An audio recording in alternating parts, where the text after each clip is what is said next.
I'm standing on an island in the middle of Lake Karapiro. It's one of my favourite places within striking distance of home because it's a real juncture of history. Behind me flows the Pokai Whenua stream, named for Tamatea Pokai Whenua, the same Tamatea Pokai Whenua who fell and scraped his knee and played the kōʻauʻau for his beloved. He was the first person to explore this area, and he came to Horahora Island, which means the place where the flesh of men is hung out to dry. And it's also the place of New Zealand's first hydroelectric power station.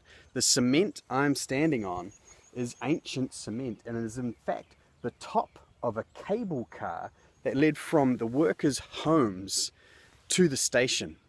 It was built by private financiers just north of here who were eager to sell electricity to the Waihi gold mine and who needed electricity for their stampers, running 24 hours a day, 7 days a week. But demand for electricity in the area grew as farms and towns sprang up.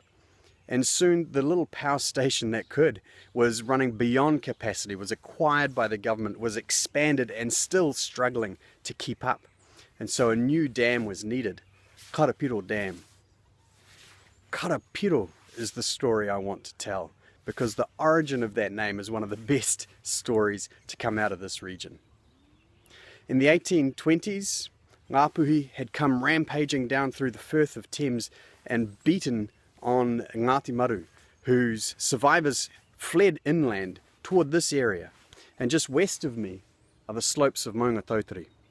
The local tribes, Ngāti Koroki, Raukawa, Ngāti Haua, made available to them land on those slopes so they would build pā, they would cultivate gardens. But by 1830, the guests had outstayed their welcome, and under the leadership of the fierce warrior Te Waharoa, the local tribes gathered and fought December 1830, the Battle of Taumatawiwi. But Te Waharoa was anxious that as Ngāti Maru fled north back to their traditional lands, they would pass by the unprotected pā and kāinga of Ngāti Haua. So he ordered his warriors in pursuit, and they left behind those who lay slain on the battlefield. And as their corpses putrefied in the hot summer sun, and as the stench raised to the heavens, the place was given its name, Karapiro, the stinking rocks.